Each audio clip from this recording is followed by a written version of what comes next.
Dharma Talk, 30 minutes and Western Argentina.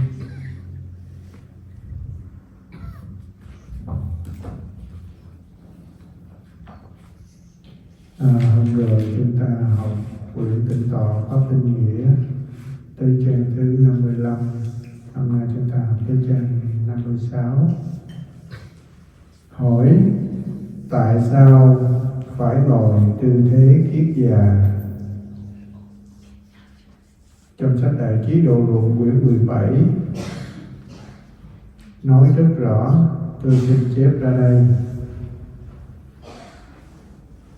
Hỏi có nhiều phương pháp ngồi khác nhau, tại sao chỉ dùng cách ngồi theo tư thế kiết già?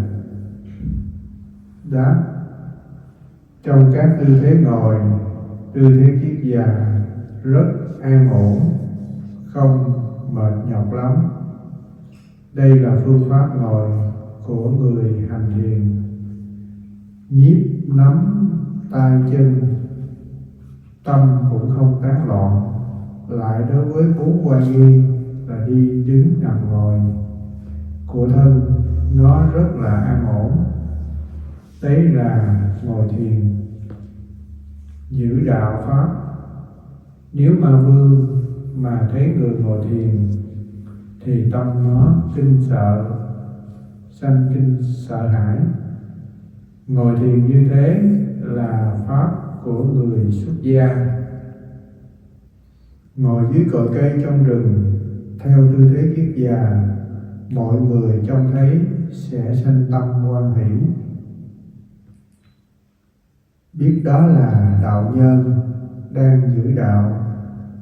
Như có bài kệ: nếu ngồi kiết già phu, khinh an vào chánh định, người kính ngưỡng oai đức, như trời chiếu mọi nơi.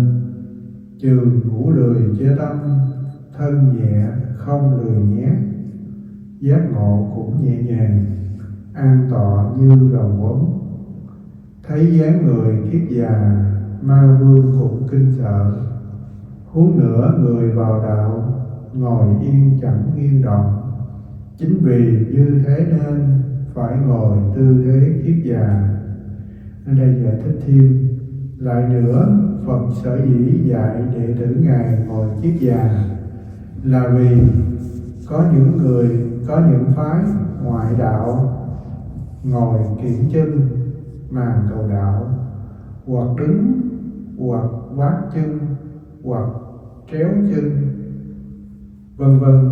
Ngông cuồng như vậy, tâm sẽ chìm trong biển tà, thiếu oai nghi, hình hài không an ổn.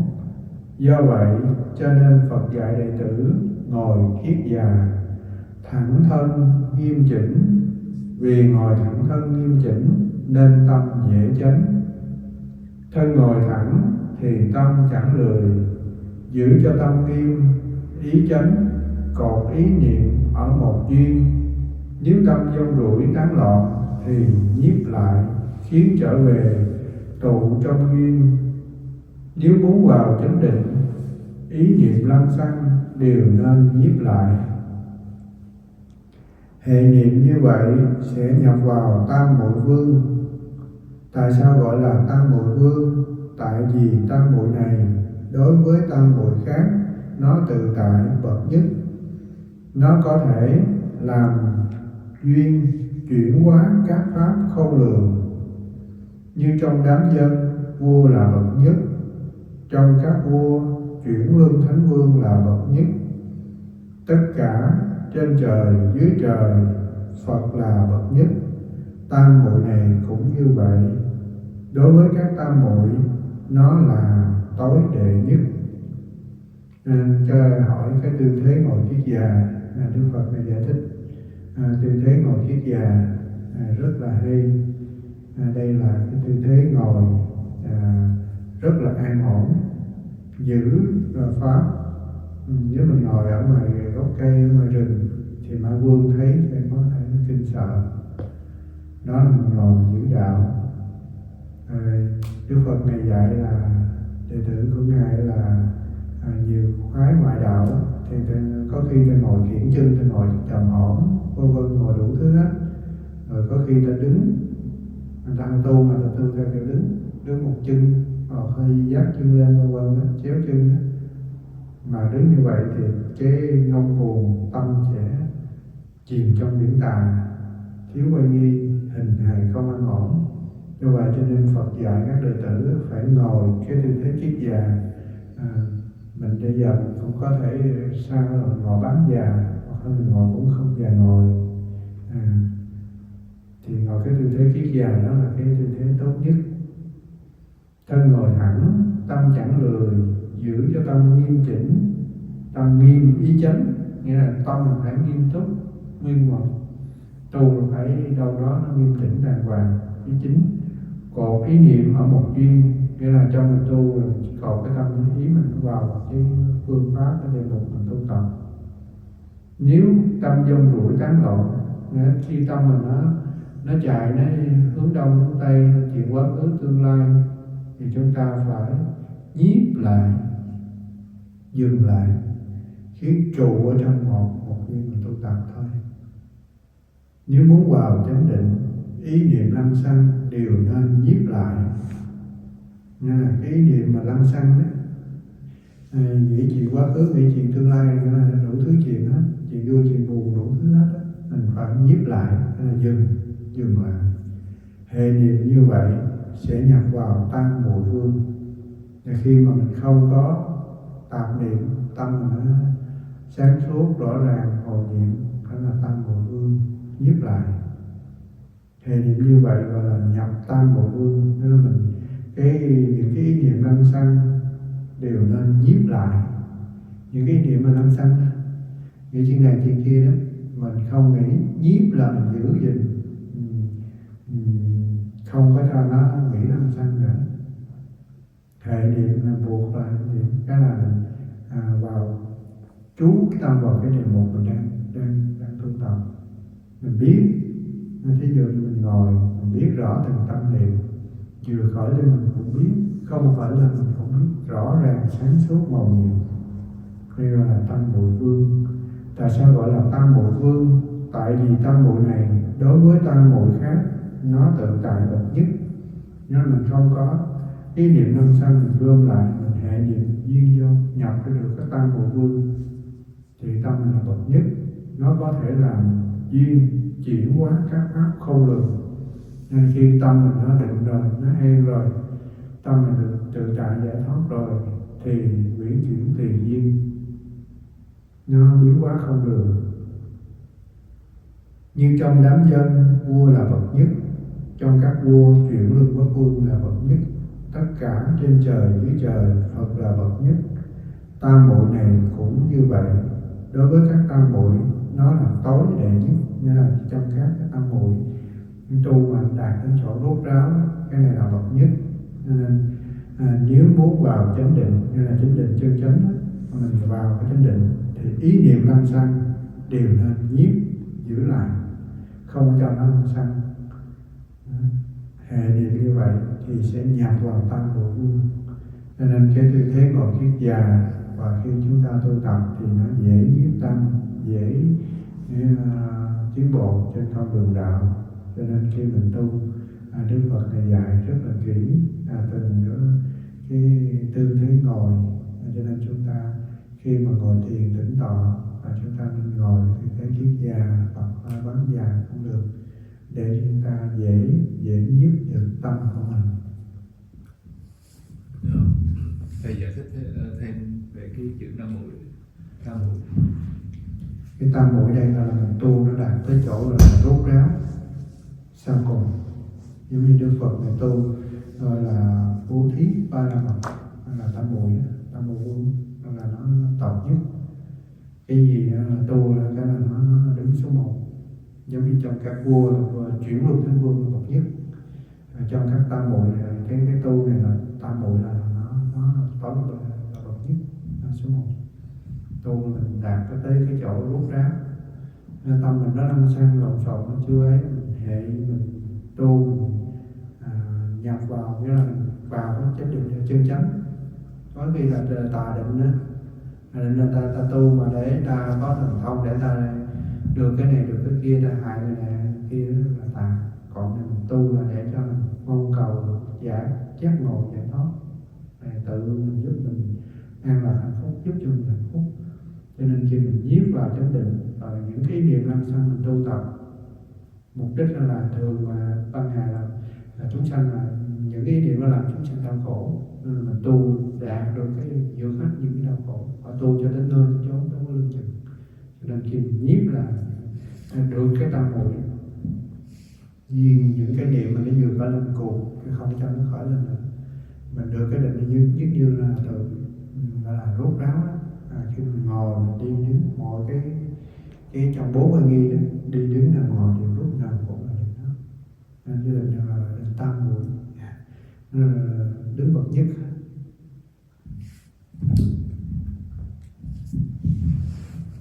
Okay, today's lecture, he want to emphasize about the practice of meditation in terms of posture and the technique of meditation, specifically what the Buddha taught. Because there's many different types of meditation for different purposes.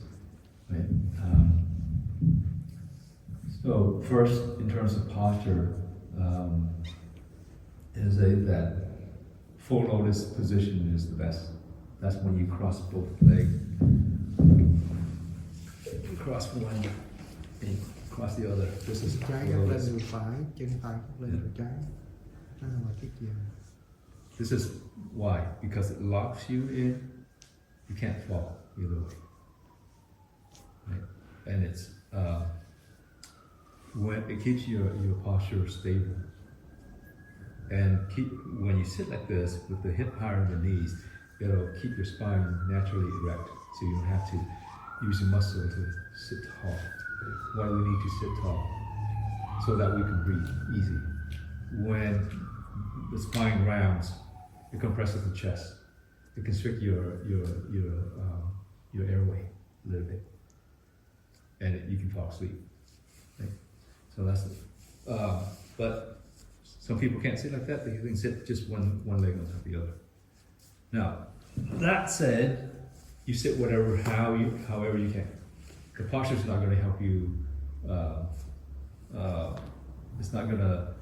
It's not the condition for enlightenment. Okay, right. Cho nên khi mình ngồi thẳng thân nghiêm chỉnh thì dễ tâm mình dễ định. So when you're able to sit comfortably, balancing off direction, and the spine is straight, you breathe easier. Then you don't have stress in the body. When you don't have the stress in the body, then you don't have stress in the mind. When you don't have stress in the mind, the breath is at ease. And when the breath is at ease, it relaxes your body even more. So they all work together to help us so that we can have good awareness, conscious awareness. Right? And the conscious awareness of what is, or what is happening in the moment, is the technique. If we distill it to one thing, right? That means everything's natural. The breath is natural. You don't try to breathe deep. You don't try to do anything. The breath will change. The depth of the breath or the ease of the breath will change as your mind is settled. Yeah. So we see things as is, as we experience in the moment, each moment. Right? We don't create a thought. We don't follow a thought. We don't resist or block out thoughts. Yeah.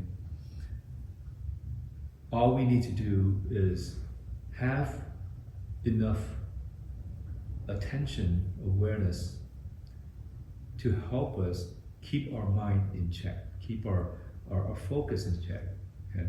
So that we can recognize thought as they come, or any other experiences through our successes that you experience in the moment. Okay? So let's say if you have an itch, you know you have an itch. A thought comes up, you know you have a thought. There's no good or bad thoughts. Thoughts are just thought. They're just object of the mind, created by the mind, right?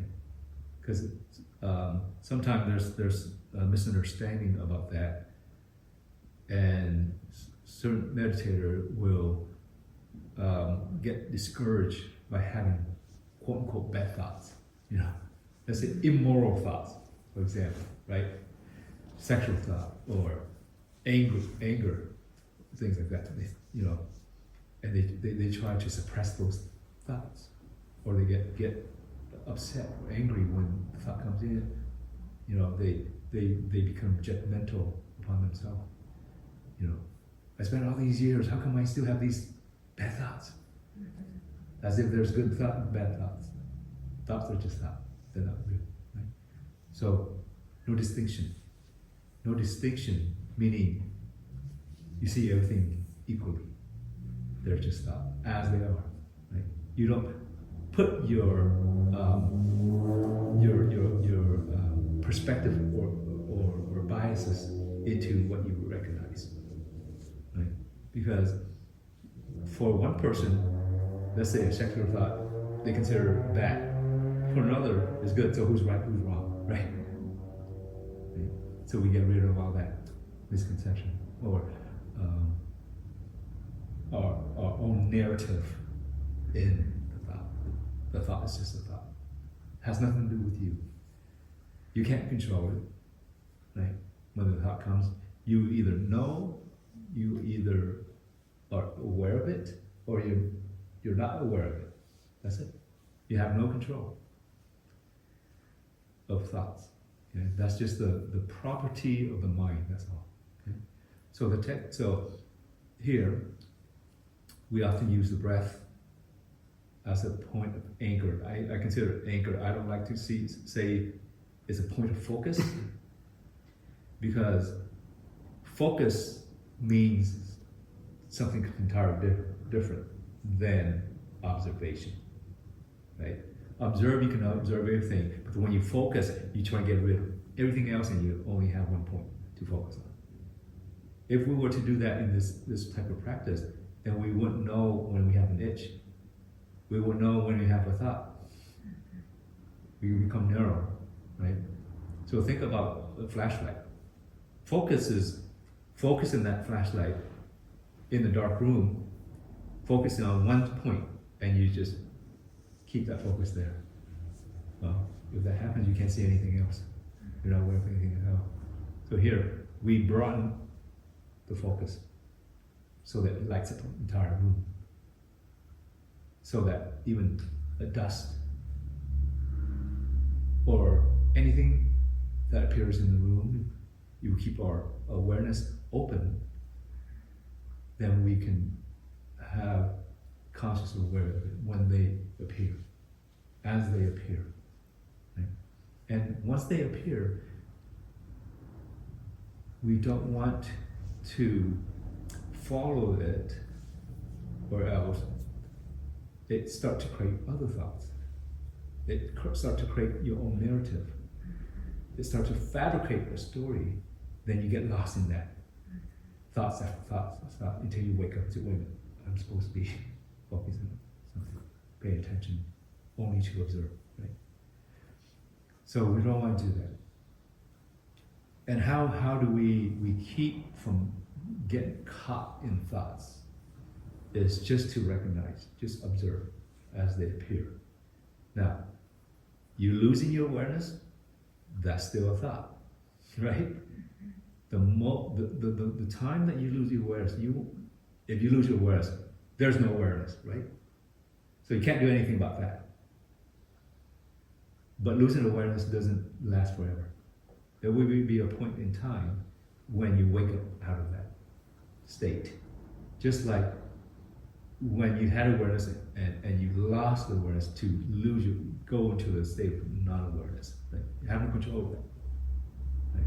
You may focus, you may bring attention to your breath to kind of keep you on a leash, let's say, your awareness on a leash, so it doesn't wander too far, so we can come back to it. So when you lose awareness, don't worry about it. The moment that you notice that you've lost your awareness, that's a moment of full awakening. Okay? Just shift your attention back to your anchor point, whatever that may be. Right? The breath can be the anchor point. Identification of tactile sensation on the body can be an anchor point. Or you can have, in the Zen tradition, is complete openness. That means you keep your awareness open through all your senses. You don't pick and choose. You don't focus on the breath necessarily. This is once you have established good mindfulness. Okay? You keep everything open. So taste, hearing sense, seeing sense, smelling sense, right? Thought, all those are open.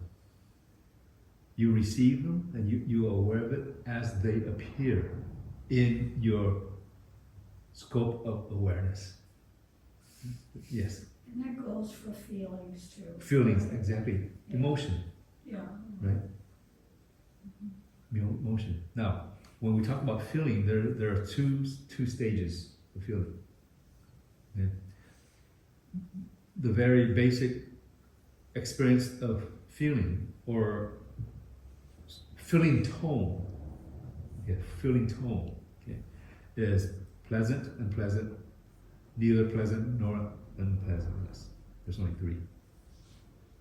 Everything that appears in your awareness that you react to is either you react to it based on whether it's pleasant, unpleasant, or neither pleasant nor unpleasantness.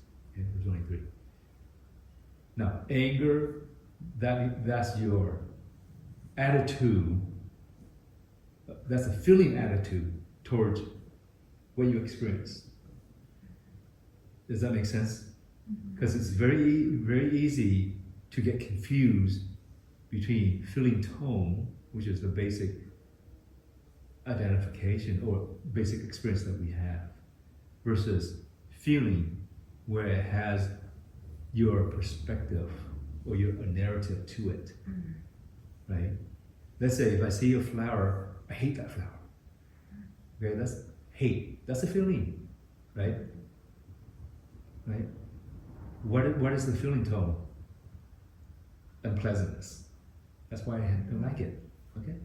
Now, for her, she may love roses. She sees that same flower I see, but she loves it. So her feeling tone, her experience is pleasantness. From the pleasantness, she feels joy. See? So joy is a feeling with your narrative in it, with your how would say with your bias, yes. Okay. So when we have open awareness, we recognize what appears in the moment to us that we experience. There's many things that may be going on. There's sounds, there's feeling in the body, but not all of them you recognize in that one singular moment. There's one that will stand out. Okay? Whatever stand out is your awareness. And then that's what we are aware of. Okay? Observe that. And observe what happens. Okay, pleasant, are you aware that it's pleasant or unpleasant? You know, if we just keep that observation, then it doesn't progress. We stay present. Then the next thing that appears to us, we observe that. Then the next, then the next, then the next. So we don't analyze. We just observe. Yeah. Does that make sense? Anybody have any question? Clear? So it's very simple, isn't it? Yes, no. Rồi triết già. Yeah. Không, câu nói là cái phương pháp đó, là mình nhận biết thôi. Mình còn nói đến cái này dễ lắm, chỉ nhận biết thôi, đâu có gì đâu. Cho nên khi mình đây là trong các tư thế ngồi, thì ngồi kiết già là tốt nhất. Meditation là kiết già là tốt nhất. Theo hướng dẫn tôi đây mình đếm hơi thở, theo dõi hơi thở, và cái sau cùng là mình biết những cái niệm lăng xăng nó là giả, không thật. Biết rõ đó, thì từng tâm niệm mới tâm khởi niệm lên, mọi cử chỉ mình làm mình biết hết. Chẳng những mình biết những tâm niệm, mình biết hết những cảnh xung quanh đó. Mắt mình thấy, tai mình nghe, mũi mình ngửi, thân mình xúc chạm, ý mình nói, từng tâm niệm nó khởi lên, nó gọi là pháp trần đó. Pháp trần nó còn rơi rớt lại. Những cái thấy nghe hay biết mình đã qua rồi, nó rơi lại cái trong tâm mình ngồi thiền nó nhớ lại đó, đó là pháp trần. Nhưng mà biết nó không là giả, biết ngay đó là dừng. Thì khi mình dừng đó là mình làm chủ, là mình sống tỉnh giác, có xác định. Nếu mà mình tu mạnh nó thì trong 24 giờ lúc nào cũng định nó thức, cũng như mình ngủ cũng là có cái xác định. Nên là cái là làm chủ, biết rõ, giống như ngọn đèn. Nói định thì khó hiểu, ví dụ giống như ngọn đèn mà con khó nó nhái lại. Thứ hai nó giống như mặt trời. Mặt trời nó chiếu xuống dưới này, sáng trưng nắng này kia là mình thấy rõ đó, là không có mây che, không có gì mưa hay là tuyết nó ngăn lại hết, mà chiếu sáng xuống không có cái nào ngăn lại hết. Thì khi mình gọi là chánh định, mình tu là tam muội, nó giống như mặt trời sáng rực, không có cái gì sáng tạo hết, nó đứng ở bậc nhất. Cho nên khi mình tu, mình tập mình làm chủ, và khi mình ngồi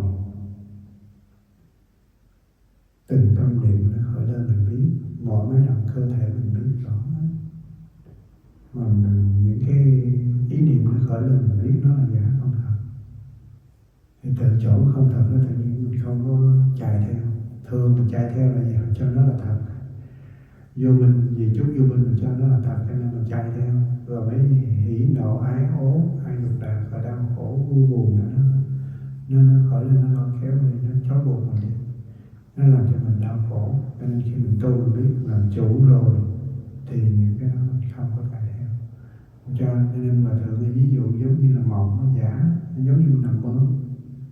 Nhưng mà nhiều khi mình cho nó là thật, nên mình không có vui. Mình cho nó là thật, cho nên mình đau khổ, mình chạy theo là mình tiếp tục suy nghĩ nữa. Cho nên nhiều khi mình đang ngồi đó mình nhớ chuyện gì cái mình cứ nghĩ quên mình đang ở đây, rồi quên mình chạy theo rồi không có định, tâm tán loạn.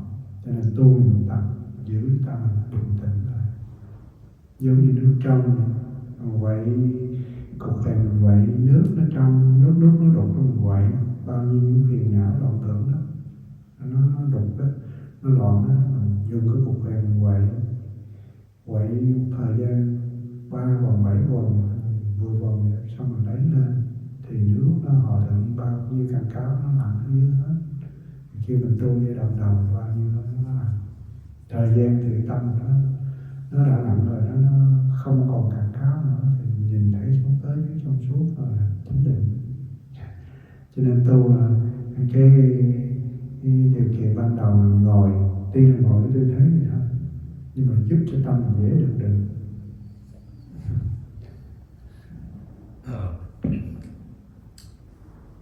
So coming back to the posture. So why do we want to keep the posture?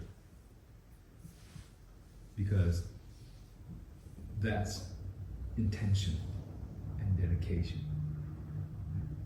When we have intention or a dedication, then that keeps our mind within check, right? Within some boundary. Right? And it's also a way to come back when you get lost somewhere. Let's say you get too sleepy, you're going to slouch, right? No, when you notice that, you bring your posture back. Again, reminding you, okay, we're here to sit. You keep that intention. When we have intention, we have, what I would say, focus, right? Right. So that's why it's important. Now, getting lost in a thought, why does that happen? It happens because when we don't have sufficient effort in keeping awareness, the mind will wander. And thought that comes up appears to be tactile and real. So if you can think about you watching a movie, the screen is your awareness, your realm of awareness. Right?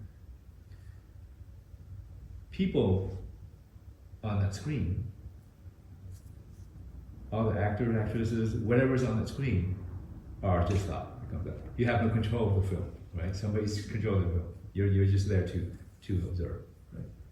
But then, you forget that, okay, this is only a movie. It's only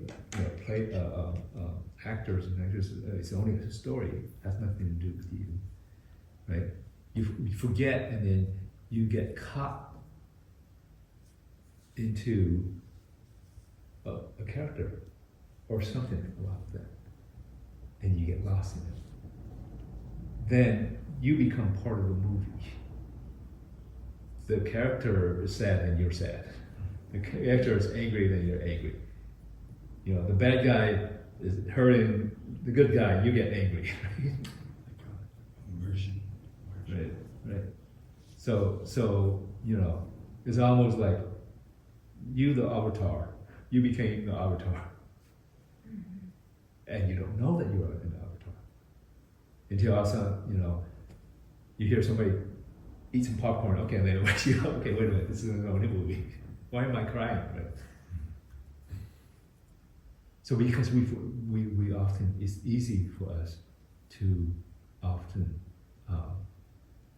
forget what's real.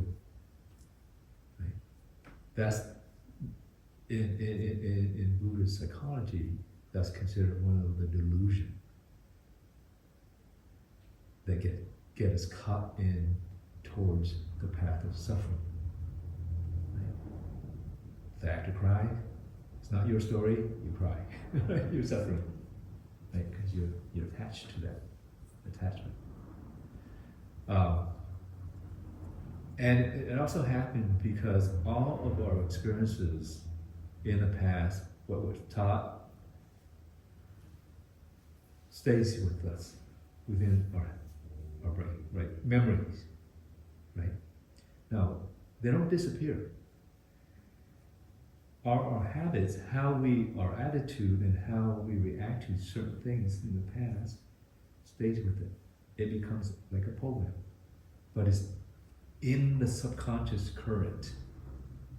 So when we observe something through our eyes, ear, or whatever, through our senses,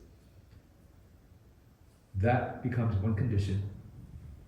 Then whatever condition in the past, that may come up, and that creates a story for us, and we believe it's real. Right? Now, what comes up in the undercurrent, you have no control, because it's subconscious. Right? So don't worry about that in your meditation. That's why I say there's no good thought or bad thought, right? A lot of them comes from memory from the past. You have no control of it. So it's not your fault. All you need to do is stay present, observe, and just observe. That's it. You don't have to do anything with it, because there's nothing to do. You have nothing to do with it. It's only a story. It's only a movie. So if we keep that practice, then it will stay steady in your mind. You reprogram your mind from reacting, and you're doing it in real time, moment to moment. Right? Every moment that you are able to maintain that openness, awareness, where you're not attached to anything, that becomes an experience. The more you're able to do that, then that experience starts to get programmed into your subconscious again. Right? It becomes a habit. Like if you were to do certain things many times over again, that becomes your habit. Then the next time you come into the same condition, you automatically do that without having to think too much. Right? So we can train, quote unquote, train the mind to do the same thing with awareness. Oftentimes, we lose awareness. Losing our awareness is our default mind. It's called the default mode network of the brain. Well, our minds are always scattering, always searching for things out there to attach to. We don't have that open awareness where we just observe and be calm and not react. So, in this practice, it will help us do that. Right? So that you know what's real, what's not real. So that you don't have to suffer unnecessarily.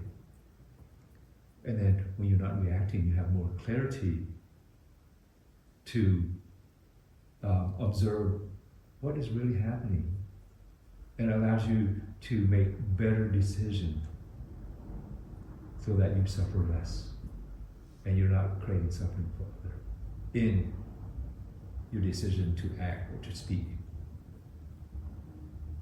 Yeah. Does that make sense? Any questions on any part? Yes. I have, it makes sense, but I also have a lot of questions, but I think at this point I need to listen, and the more I listen, then maybe the questions will be answered. Okay. Now, if you have something that just kind of tickle your mind right now, you need to ask. You should ask. Don't worry about it. Maybe next Wednesday. Okay. You remember? You think you remember? Yes. Yes. Câu đó, câu nói, câu hiểu cái bài giảng, nhưng mà câu còn nhiều cái thắc mắc. Thì câu hỏi là có cái thắc mắc thì câu hỏi đi. Câu nói là thấy có nhiều thắc mắc để có cố suy nghĩ lại, tuần sau con sẽ hỏi. Mà muốn giải quyết được những cái thắc mắc của mình á, thì cần phải tu tập, mình mới giải quyết được. Nên ngồi thiền thì tự nhiên cái tâm mình nó yên tĩnh, với tự nhiên mình thấy những cái lăng xăng nó lại đi. Nên Đức Phật Hòa Thượng thì dạy không, Đức Phật mình nói không sợ niệm khởi, chỉ sợ giác trọng. Nên nhiều khi mình niệm này niệm kia nhiều lắm, cho nên mình không biết, mình chạy theo nó. Khi mình giác mình biết lại, tự ngay đó nó dừng. Mà nó dừng thời gian tự nhiên tâm nó được định, tự nhiên tâm mình định thì trí tuệ nó sáng. Đức Phật thì Ngài giác ngộ 100%, còn mình thì giờ chưa được 100%, 20-30 tùy theo cái trình độ mình tu tập. Nếu mình tu nhiều thì có thể là lúc nào đi đứng nằm ngồi đều cũng giác hết. Our master that revived the Vietnamese Zen tradition has a saying about when you're meditating, and this may be helpful. It's like, don't worry that a thought comes up and you get carried away. Don't worry about that. Don't worry that you have thought. Okay? That's not the problem. It is not a problem having thought, because having thought allows you to train awareness, right? So don't worry about having thought. Just consider, how quickly can you be aware of a thought. That's more important. How quickly can you be aware? So by practicing, you'll be more aware, quicker as you practice, as you get better at this.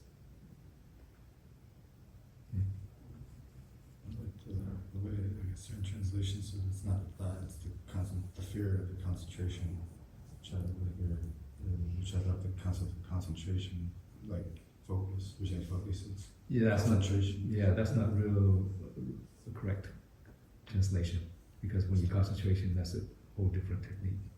So it's like, We're not going to. That's not the technique. what's the way I'm saying? No, what you said. I'm Not speaking to concentration. Yeah, it's not concentration. So I said not concentration. Does it say not or? Not concentration. Okay. Okay. Yeah. It's not about concentration. Right. It's about the thought, Yeah. not concentration. It's not even about the thought. What does it say?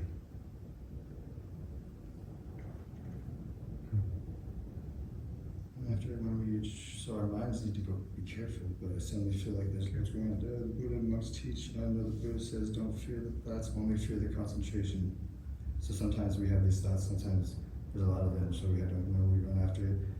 When we know it stops right there, when we stop time, we calm our minds. When we calm our minds, our wisdom shines. The Buddha is aligned 100%. We're not 100% yet, 2 or 3 dozen, depending on the level of practice. If we practice a lot, we can be aware of everything. We're walking, standing, lying down, and sitting. Yeah. So it's just knowing that there is a thought that's there. Just have awareness of it. And yeah, this the sitting meditation practice is a practice that makes it easier for us to train the awareness. Right? But then eventually you want to apply this awareness to every single activity throughout the day. Not just the sitting, the walking, the eating, driving your car, everything.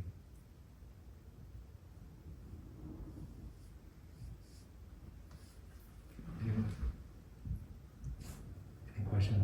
Any other questions? Any comments? Any contribution?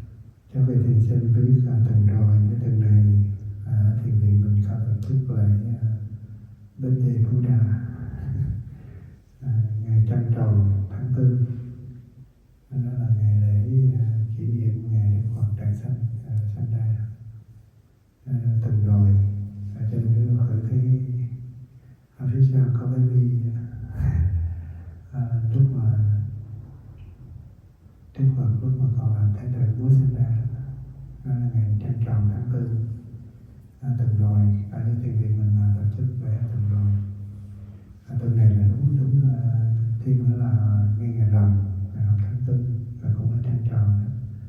Tháng mùng 8 thì trăng nó chưa tròn lắm. Tuy rằng là trăng tròn nên là một vị Phật xuất hiện ra đời. Lễ quý thầy tổ chức lễ cũng to lớn, khắp nơi trên thế giới đều lễ kỷ niệm nhân ngày Đức Phật ra đời. Oh, I was just saying, if you notice there's a statue of a little Buddha right there. The reason for that is last weekend we celebrated the birth of the Buddha. What is the PL 2570? Is that a year or something? Yeah, that's the year.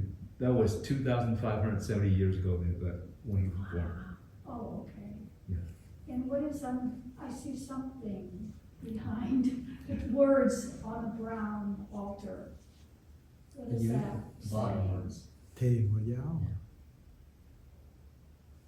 What does that mean? Oh, the words? Yeah. The first words is Thay, meaning meditation. Meditation. Yeah. And what's the other one? Yao, Yeah. that means the teaching. Nó là dạy Dharma, là The dạy của teaching, Đức Phật. the Dharma, Nó là the Buddha, thiền giáo Buddha's đồng hành. teaching. Nghĩa là vừa mình tu thiền, vừa thực hành theo So, đúng là Phật dạy. Thiền giáo đồng hành. Meditation itself, Xem tâm kinh sách. meditation itself will not lead you to liberation. Because there's many types of meditation out there. None of them lead you to liberation. So the second part that leads you to meditation that is necessary besides the meditation practice itself is the teaching. Understanding the teaching. With the understanding of the teaching, and when you meditate, the mind calms, you're able to observe the teaching firsthand as it happens. And through that comes realization and then liberation. Because you experienced, you realize and you experience, you see the Dharma happening. Let's say you witness and you experience suffering. How you get away from suffering, how you get rid of that suffering. Right? Or you experience firsthand about impermanent. So you don't have any delusion about permanent. Because permanent, often we want things to be permanent, that things that we want. And nothing's ever permanent. So when we run into condition of impermanent, not to our liking, then we suffer. Right? I want that person to be with me forever, for example. Right? So the teaching is very important. The meditation is the tool to really understanding the teaching through experience, through self-realization. Those are the necessary component that will lead you to liberation, or liberation here, liberate from unnecessary suffering. I just think I'm a little confused what the teaching is. That like a set of principles, or I mean like teaching, is that like life is painful when you aren't just allowing awareness? Is that one of the teachings? What are some teachings? Okay, so the basic core of, there are three basic core of the Buddhist teaching. Impermanent, non-self, and suffering. Everything is based on those three principles. Right? Impermanent. Nothing is permanent. It's when our delusional mind attaches to things should be permanent, then we start to suffer. Right? Self, no self. There is nothing that you can point to that you can identify, this is me. Right? Even your body. If it was you, that means you should have total control of it. But can you tell it not to get sick? Not to have pain? Not to have sorrow? You can't. Can you tell it to grow taller or not so tall? You can't. Right? Even your mind, you have no control of your mind. Thought comes up. You can't tell your mind, don't have bad thoughts, just have good thoughts. Be positive. No. Right? So there is no real identity that we can identify, this is me. Where there's many components that we attribute to quote unquote me or I. That's it. And they're impermanent. You don't keep a thought forever. You change your mind all the time, right? Your skin changes completely, 100% of your skin. Your cells changes completely, I think 4 months or so. Your blood, 4 weeks. You don't have the same blood every 4 weeks. You have brand new blood. Right? There's impermanent there too, as well. And then suffering, the third one is suffering. Right?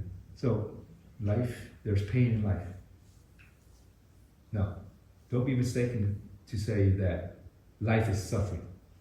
Yeah, that's not true. There is suffering in life. Not life is suffering. If life was just suffering, then there's no pleasure. There's no peace, no calmness. So it's been a lot of wrong translation out there, especially when you go on YouTube. And suppose these teachers, right, have went to a 10-day meditating course and thinks they know everything. Right? So the suffering is the third wheel, the third component of the teaching is that, okay, life is suffering, or life is pain. There's suffering in life. There's pain in life. Right? And then he talks about there's pain in life. Why is there pain in life? Because of our delusion, greed, and hatred. What's the reason? And he expound on those. And then there's a path to lessen the pain and suffering, right? The unnecessary suffering. Right? And that's Dharma. Right? And when you say Dharma. specifically, So- you can say specifically in a couple words. Yeah. So there's suffering. There's a reason for suffering. There's a path for suffering. Right? And there's a path out of suffering, and there's I don't want to mistranslate this. Let's see. There's a way that you can practice to liberate from suffering.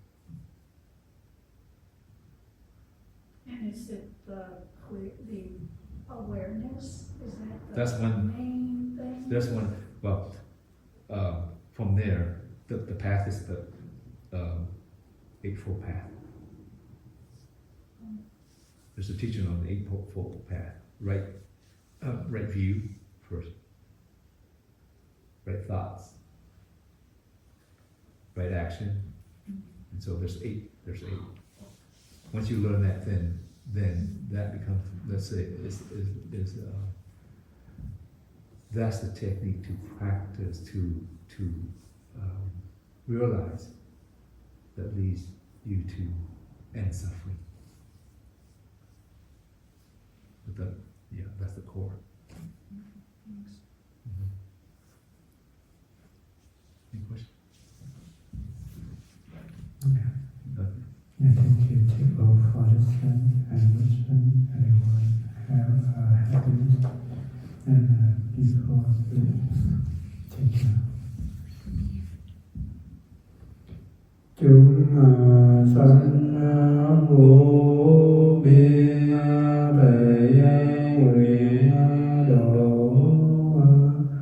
phiền não vô tận thể nguyện đoạn pháp môn vô lượng thể nguyện học Phật đạo vô thượng thể